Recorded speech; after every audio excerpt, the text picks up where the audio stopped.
Welcome back to the Pelvic Health Summit. I'm your host, Hannah Matlock, and today we are here with Dustienne Miller, a board-certified women's health physical therapist and a certified yoga teacher. Thank you so much for being here today. Thanks for having me here. Yeah. I appreciate it. So can you first tell us how you got involved in this world of pelvic health? Sure.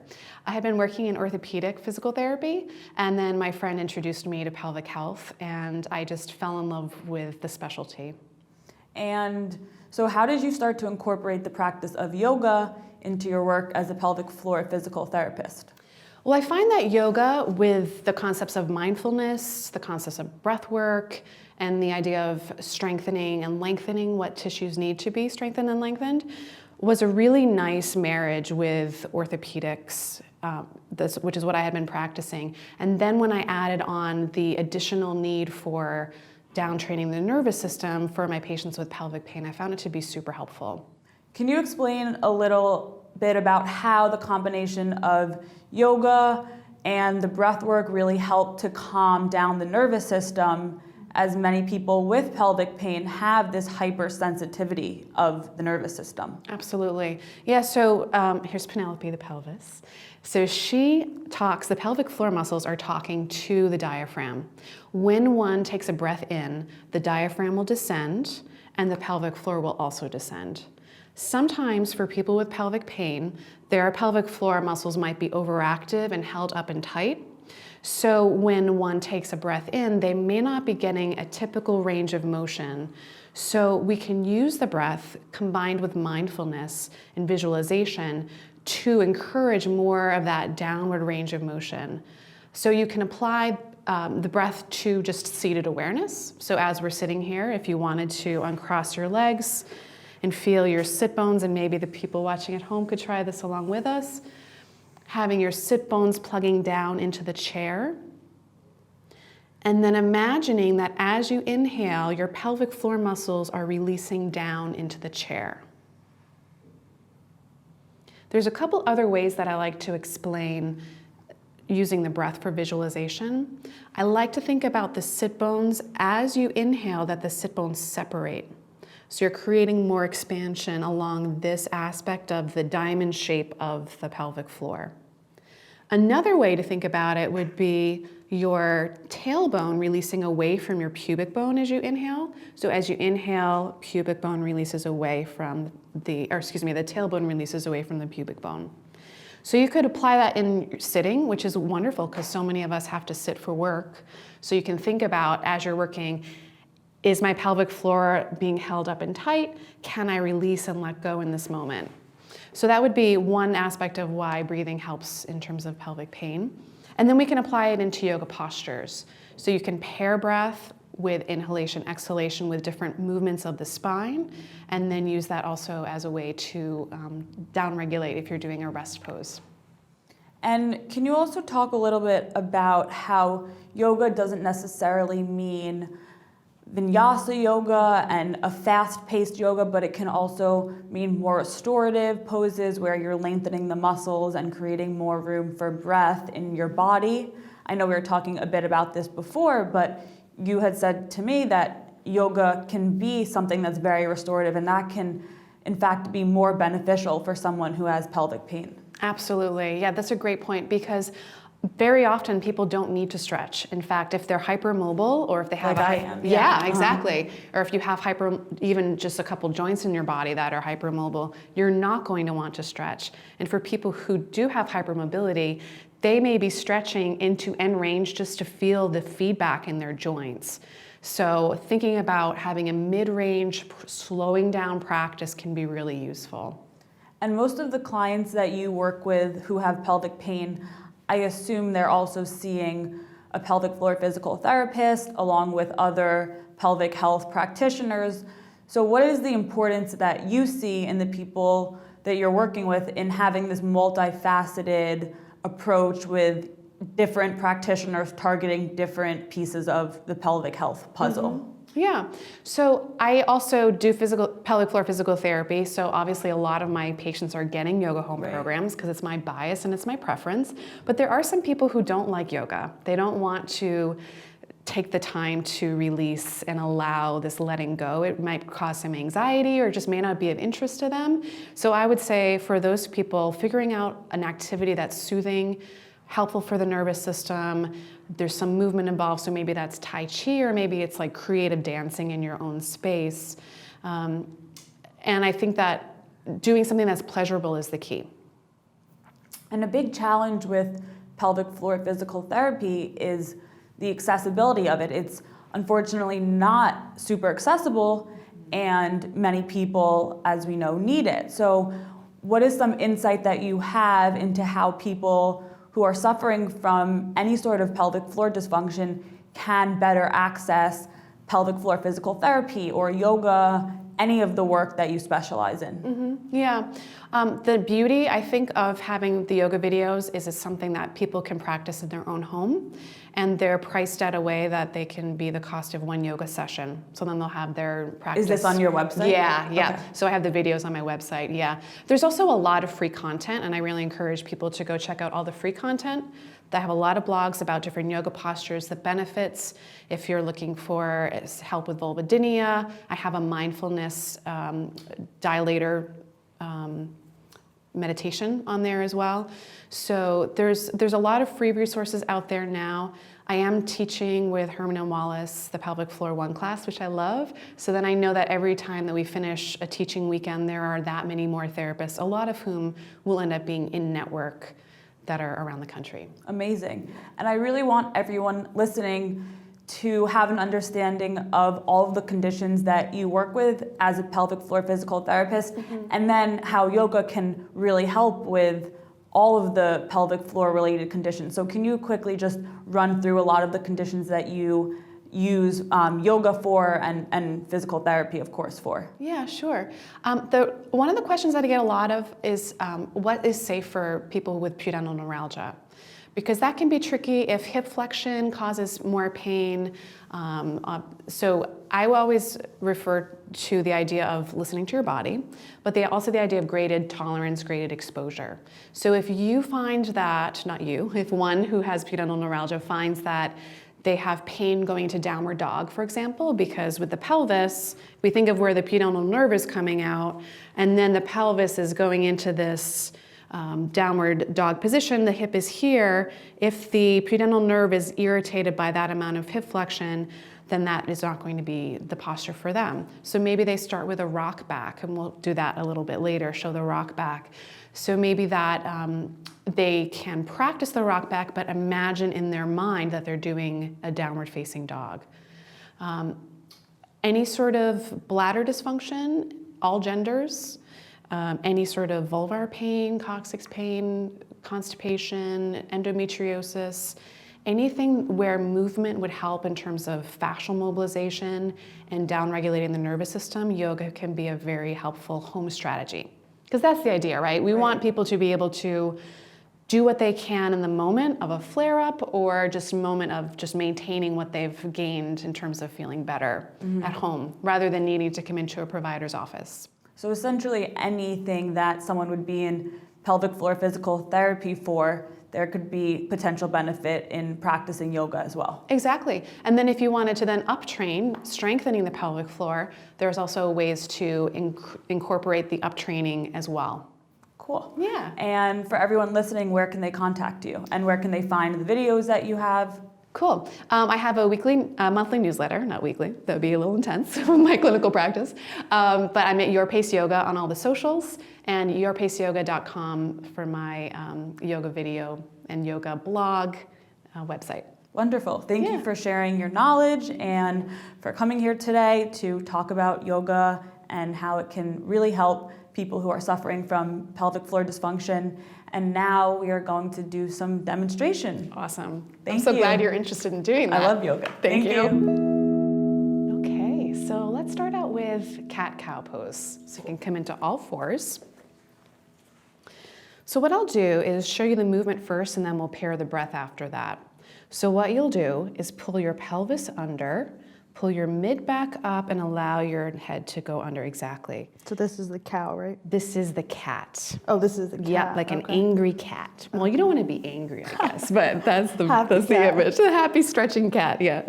And then you release the spine, you look forward either to the edge of your mat or you can even look up to the wall, exactly. And the idea, and you can continue to move back and forth in this posture. The idea is that you don't push to end range, but you feel each vertebrae moving segmentally, exactly. Is it good to tuck or to like arch your pelvis backwards so that you feel the stretch in your pelvis? So that is where I'm going to say, move to what your body's telling you to move. I like moving mid-range at first, especially if it's the morning or if you're stiff, moving about 50% of what you expect that you could move. And then after you've kind of warmed up your system a little bit, then moving a little bit into a larger range of motion. And then you can pair this with a breath.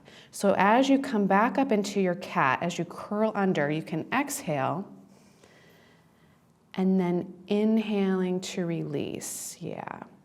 And so the idea would be, as you exhale, the sit bones are coming towards each other.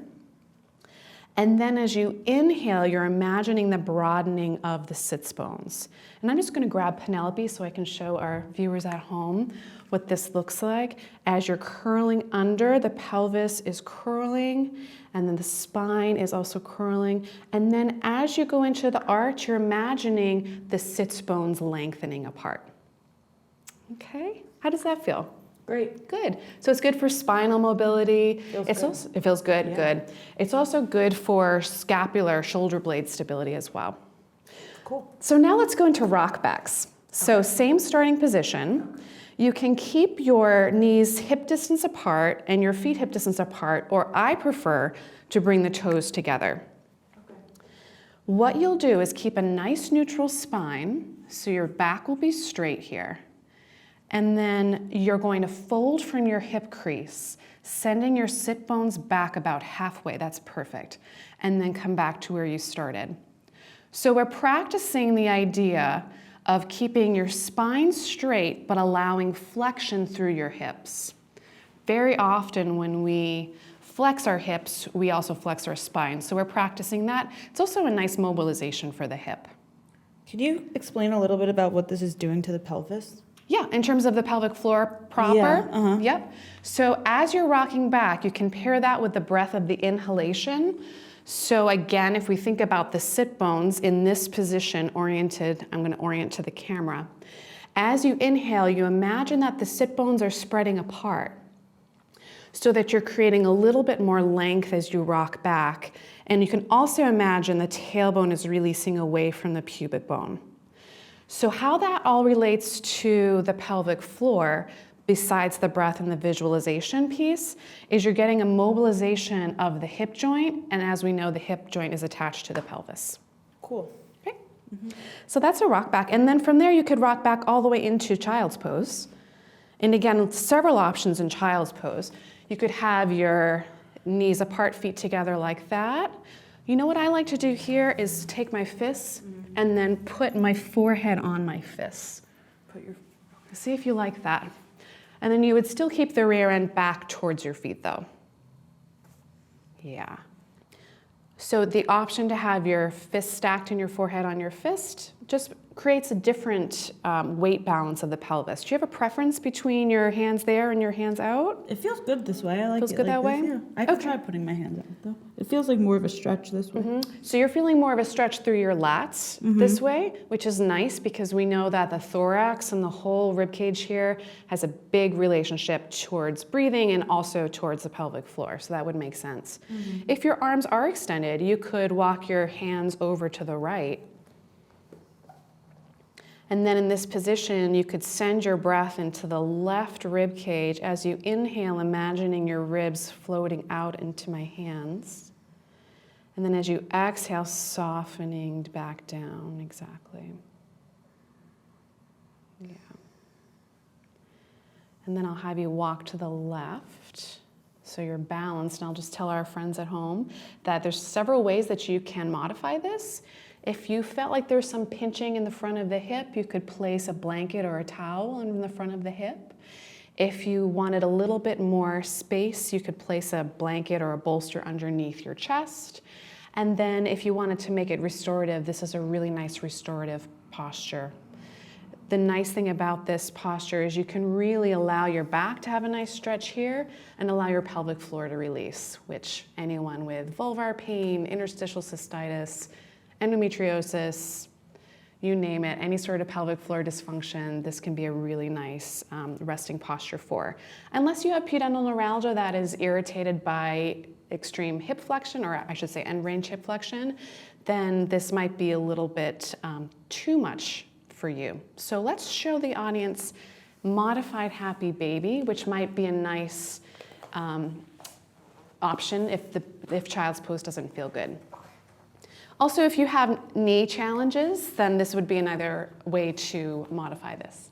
So modified happy baby, you can bring your knees to your chest, keep your feet together, knees apart, and then bring your hands to your ankles. Yeah. So this would be a nice way to really relax your low back and your sacrum here. And then if you can allow a lengthening and a broadening, again, when you inhale, of the sit bones separating, right? Can you feel that the inner thighs are lengthening a little bit? Some people will feel a little lengthening of the inner thighs. And that helps to relieve pelvic floor pain as well, right? Exactly, yes, because the inner thigh muscles are connecting into the pelvic floor through the fascial system. And very often we'll see people who have any sort of urinary urgency, urinary frequency, or vaginal pain, bladder pain, having some tightness and restrictions along the inner thighs. And how long should someone stay in this position? I like to hold these postures for like 5 to 8 breaths. I think that having a little time to settle in, sometimes the first couple breaths. I thought you were going to say 5 minutes. 5 to 10 minutes? No, that would be a restorative posture. You would never get anything done, right? Yeah. But yeah, 5 to 10 breaths, 8 to 10 breaths kind of is usually what I think of. The first couple breaths will just kind of allow your body to get into the posture. Then once you're there and settled, you can practice ideas around grounding. So in this position, you could think about, where is my body touching the floor? So the back of your head, your shoulder blades, and allowing in your low back, allowing those points to sink down into the ground. Yeah. And then you could practice belly breathing here, or you could practice the letting go breathing, which is when you inhale and then audibly sigh out. Yeah. And then if you wanted, you could do an alternate hip stretch. Like that? So what does this do? So that way you're going to get a little bit more of a stretch through the glutes. Okay. Some people like moving better. They feel like they can release their body better if they're moving through a posture. And some people like to stay a little bit more static. So it depends on what your body needs. But my biggest thing that I would like for the audience to take away is listen to your body. Your body has so much knowledge and so much wisdom. Know what feels good for you. Know if you're pushing that it may not necessarily be the best thing for you. And if you have any hypermobility, if you have any issues with your SI joint, you may not want to be pushing into end range. And also for folks with fibromyalgia, you want to make sure that you're taking time with transitioning from sit to stand, that you're also working in mid-range versus pushing into end range. Thinking of allowing versus pushing. How do you feel? Amazing.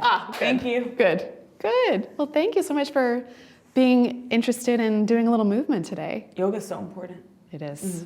Thank you so much for showing everyone these exercises. Yoga is so important in healing the body and creating space in the pelvis and promoting blood flow and lengthening all of the muscles that are involved. So thank you again for doing this wonderful demonstration. Thank you. I was so happy to be here. Thanks for having me. If you can relate to this video, please leave a comment and share this with anyone who you think may benefit. Thank you.